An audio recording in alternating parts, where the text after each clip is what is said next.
Em 2022, fomos surpreendidos com uma nova versão de Amor no Espectro, uma série australiana que já tem 2 temporadas, que ganhou a comunidade do autismo. Meu nome é Thiago Abreu, sou jornalista, um dos integrantes aqui do Introvertendo. Amor no Espectro é uma das minhas séries favoritas e eu não deixaria de falar sobre a versão norte-americana desta série, que saiu agora em maio de 2022 pela Netflix.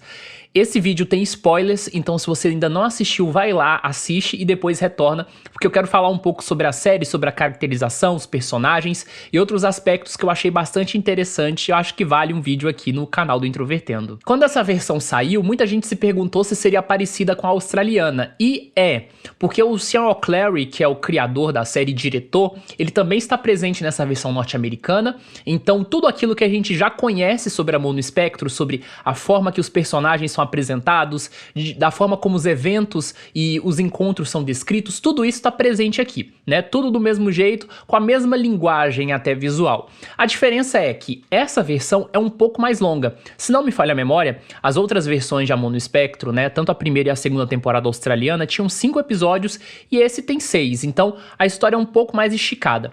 Apesar disso, eu tive a impressão de que o ritmo da série ficou um pouco mais acelerado, principalmente no primeiro episódio, que até me deu um certo estranhamento, porque eram muitos cortes, muitas cenas mais rápidas, então você já fica aquela sensação, poxa, eles estão correndo, mas ao longo da série o ritmo vai sendo amenizado de novo, que é aquilo que a gente espera sobre Amor no Espectro, que é uma série mais familiar, mais tranquila, suave, né, que vai apresentando os encontros e sendo intercalados, isso se mantém com certeza. Outra pergunta que fica no ar é que, se essa produção, por exemplo, aborda a pessoa dos Estados Unidos, tem uma grande diferença em relação à primeira e à segunda temporada australianas? Bom, e para uma audiência brasileira que fala o português, né, que vem de um contexto social e cultural diferente, particularmente eu acho que não vai ter grandes diferenças não. Muito pelo contrário, a série até fica um pouco redundante em alguns aspectos, porque toda aquela sensação de novidade que você tinha, né, principalmente em relação à primeira temporada de Amor no Espectro, e toda a ideia, todo o conceito do programa, hoje já não é mais novidade, né? Não é uma coisa que brilha aos seus olhos. Apesar disso, os participantes dessa versão agora dos Estados Unidos, eles são bastante legais, são carismáticos, e eu quero falar um pouquinho sobre eles. Acho que a primeira que deve ser mencionada é a Abby, e eu acho que uma expressão que pode resumir ela muito bem é Princesa Disney. Ela gosta muito do universo da Disney, né? Ela fala um pouco sobre personagens infantis e tal, ela se relaciona muito com a Pequena Sereia e tal, e ela tem toda essa coisa um pouco mais estilizada, a família dela parece muito perfeita, muito certinha, ela teve diagnóstico na infância, mas ao mesmo tempo ela conseguiu se desenvolver bem, você vê que ela tem muitas dificuldades, que ela tem uma tensão tipo de se sentir muito infantil por causa dos interesses restritos, mas ao mesmo tempo ela tem um vocabulário bom, um bom desenvolvimento de linguagem até, e ela é uma personagem que, à medida que você vai acompanhando, né, na série, você vê que ela tem algumas camadas e que talvez ela não seria tão superficial quanto algumas pessoas poderiam prever no início ali, principalmente no primeiro episódio. Eu gostei muito do cara que sai com ela, o David, né, que eles começam um relacionamento no último episódio, e gostei muito, assim, da interação dos dois, apesar de no início ser uma coisa meio fria, mas eu achei muito legal a forma como vai se construindo, os interesses deles são parecidos e, nossa, achei muito, muito fofo esse casal aí. O James é outro personagem também que é muito presente nessa série e ele pode ser resumido como a ansiedade social personificada. Sério, os trechos que ele aparece nessa série me deram agonia, não só em relação ao jeito que ele fala, porque ele tem um jeito característico de falar e de interagir com os familiares, mas ele tá sempre muito ansioso e ele fala muito rápido e ele vai falando, entrando nos diálogos e você parece que você não consegue respirar, né? Ele fica agoniado o tempo todo e ele é um personagem que definitivamente não é o arquétipo que até agora Amor no Espectro tinha mostrado muito. Principalmente nas produções australianas, os personagens, de uma forma geral, eles demonstravam uma certa calma. E ele não, ele tem um fator de urgência, assim, nas conversas, nas interações, ele tem interesses bem específicos, ele gosta muito de, principalmente, coisas do universo medieval, gosta muito de cosplay, etc, essas coisas, então achei bastante interessante o arco dele, embora que a participação dele, a forma dele de conversar, a respiração dele abafada, é um negócio, assim, que é uma ansiedade muito, muito alta. Outro personagem que chamou muito a atenção das pessoas foi o Steve. O Steve, ele tem uma particularidade em relação ao elenco de todas as edições de Amor no Espectro, que ele é a primeira pessoa com mais de 60 anos. E o diagnóstico dele é muito tardio, então ele tem uma história, uma trajetória que por si só é muito mais diferente do que qualquer outro personagem que apareceu na série. Isso não significa que seja menos ou muito mais interessante, ele tá até um pouco dentro da média. Ele é muito expressivo, ele tem um senso de humor de tiozão, ele tem uma imitação do Paul McCartney que eu achei muito legal, gostei muito dessas cenas. E ele é muito amoroso, muito afetivo, muito carinhoso, e ele pode parecer até um pouco bobo, talvez, na visão das outras pessoas por causa disso. Mas ele é um cara muito interessante, eu acho que foi uma ótima adição. Eu só tenho só uma coisa que me incomodou no cenário da série, que quando ele é apresentado o nome dele, vírgula, a idade. E eu não vi isso ser feito com outros personagens. Isso me deu a impressão dele ser resumido a ser idoso, né? Isso me incomodou um pouco, mas nada que desabone tanto a série. Também temos a Dani, que trabalha com animação, e é uma personagem também bastante desenvolvida na série, e ela foi a personagem que a princípio foi que me causou um pouco mais de antipatia. Não porque ela seja uma pessoa ruim ou etc, mas o desenvolvimento do arco dela, da história dela, foi uma coisa que me incomodou um pouco, né? Porque ela tem essa paixão pela ilustração, ela tem um aspecto muito legal que ela é uma pessoa mais engajada com a causa do autismo, e essa temporada de Amor no Espectro tem isso um pouco mais em relação às anteriores, de trazer pessoas que são um pouco mais conectadas com a causa. Só que, por outro lado, Amor no Espectro, muitos dos encontros as pessoas não chegam nem a beijar, o que eu acho um pouco exagerado, assim, mas faz parte da cultura, né? Mas, no caso dela, ela não só beijou no primeiro encontro, quanto ela disse que ele estava apaixonada pelo cara, o cara ficou tenso ali, eu achei que o negócio ia dar tudo errado, né? E, no final das contas, eles viraram, assim, um apego, assim, ai, você é minha alma gêmea, e eu falei, meu Deus, isso vai dar errado.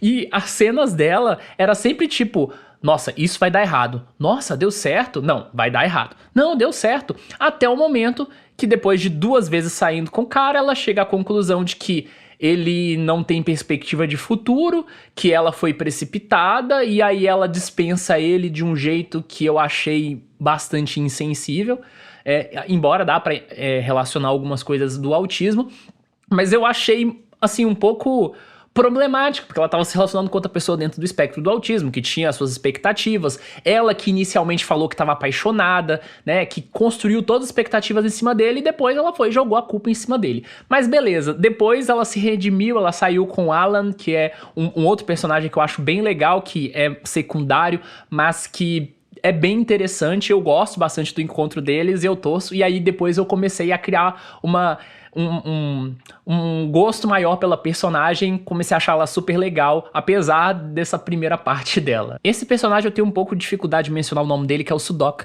que ele é descendente de indianos, e ele tem sua média ali de 30 e poucos anos, e ele é um personagem que, à vista dos outros, ele é um pouco menos desenvolvido, né? Você não sabe tanto sobre ele. Você sabe que ele é muito inteligente, que ele tem habilidades de memória e, lógico, matemáticas muito boas, mas você não sabe, por exemplo, com o que ele estuda, com o que ele trabalha, ou se ele tem uma perspectiva de trabalho, e aí, ao mesmo tempo, ele tem um arco ali com uma outra pessoa, que é um dos arcos que se dá bem no final da história, que eu achei bem interessante, mas eu senti falta de um maior detalhamento, assim, mostrou muito a relação dele com a família, mas pouco sobre ele mesmo, né, os interesses dele. Eu achei que faltou um pouco mais de desenvolvimento. E a última personagem, e a minha favorita dessa temporada, é a Kaylin, que ela é uma personagem muito interessante porque ela não é só autista, ela tem também alguns outros transtornos de aprendizagem, como dislexia, descalculia, descitografia e TDAH.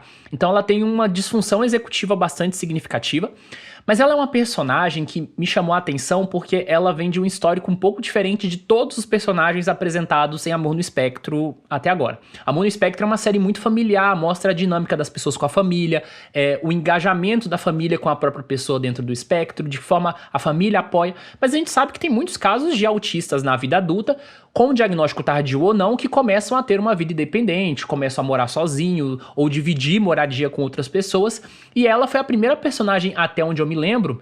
Tem o Steve também, né, que já é idoso e tal, mas ela, né, nessa idade mais próxima dos 20 e poucos anos, mora com uma amiga E ela tem toda uma trajetória ali que é uma coisa um pouco diferente. Por exemplo, mostra ela nos aplicativos, como ela se dá no Tinder, quais são os perfis que agradam ou não agradam ela. Então teve um pouco mais de exploração nesse sentido. Ela também é engajada com a temática do autismo, né? Ela trabalha no campo da educação de crianças com deficiência.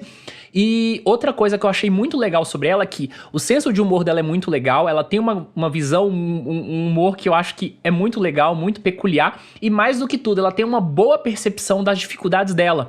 Então ela consegue descrever muito bem quais são as dificuldades dela com o autismo, quais são o core das questões. Eu achei a percepção dela sobre as próprias dificuldades dela muito melhores desenvolvidas do que grande parte dos personagens que já apareceram na série. E os encontros dela também são bem legais. Gostei muito do encontro dela com o Peter, apesar de não ter dado certo. Teve um lá no speed dating dela com o cara que errou o nome dela, e eu achei muito legal como... na hora que eu assisti, eu falei, como assim ele chamou ela de Tori? E aí depois ela menciona isso no episódio, eu achei isso bastante interessante. Enfim, foi a minha personagem favorita. Eu me simpatizei muito com ela, achei ela uma personagem muito legal, muito densa. Eu acho que foi um ótimo exemplo de uma personagem que é engajada nas questões do autismo, mas ao mesmo tempo não tem uma narrativa clichê, ou que não fica, de certa forma, reproduzindo clichês e coisas que muitas vezes são ditas na internet. Então achei ela uma personagem muito, muito legal. E eu acho que ela tem um ponto também que acaba entrando numa discussão geral sobre a série. Tem um certo momento, acho que é principalmente com relação à psicóloga que aparece na série, que inclusive é autista, que tem muito a ver essas dificuldades têm a ver com o autismo? Tem, mas são dificuldades dos encontros de todas as pessoas. Eu acho interessante esse ponto de vista de que todo mundo tem dificuldades, mas ao mesmo tempo eu acho que a gente precisa encontrar um meio termo nesse sentido, né? Quando a gente fala que todo mundo tem suas dificuldades, parece que a gente tá meio que diminuindo também o nível da diferença em relação das pessoas autistas com as barreiras da sociedade. Eu acho que Amor no Espectro é uma das séries que consegue lidar, né, com essas questões da forma mais natural, porque ela não dá uma resposta definitiva, olha, o problema são os autistas, o problema é a sociedade, vai se adaptar. Não, a série fica jogando com essas discussões e você, como espectador, chega a essas decisões. E eu acho que ela é uma personagem que tem um momento ali que pergunta qual que é a questão do autismo pra você, e ela vai falar sobre as falhas de comunicação. E relacionamentos é comunicação. Relacionamento é você entender a perspectiva do outro, entender também aquilo que você deseja e construir um meio campo, um meio termo. E isso é difícil no relacionamento de uma pessoa dentro do espectro com uma pessoa que não é,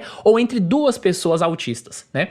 Uma coisa que eu não gostei muito nessa temporada, em relação às outras, é que nas outras temporadas havia uma maior relação desses autistas, dessas pessoas que fazem parte do elenco, com outras pessoas com deficiência.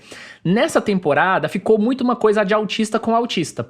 Personagens que não são autistas, que não são pessoas com deficiência, são um pouco menores, e muitos dos encontros é entre autistas e autistas. Eu acho que deu a série deu a entender de que autistas se relacionam amorosamente melhor com autistas.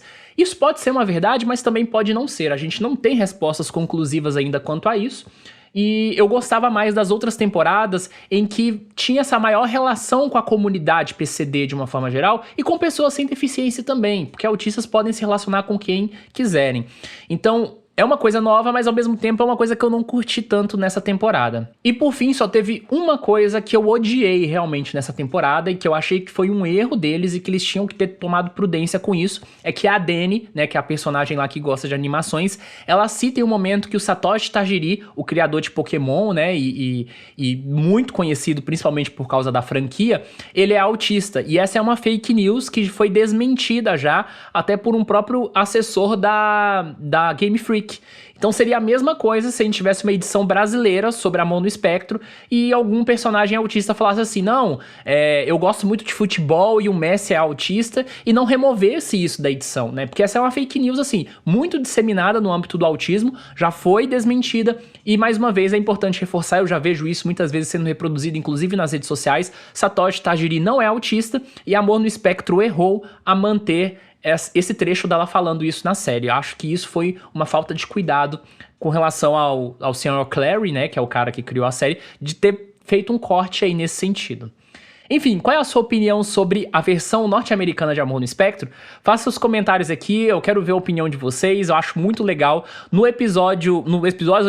vídeo que eu lancei ano passado sobre a segunda temporada, vocês falaram coisas muito legais. Se você não assistiu ainda as outras temporadas, assista. Também assista o vídeo que eu falo sobre a segunda temporada. E a gente se vê em breve aqui no canal do Introvertendo. Um abraço pra você e até mais.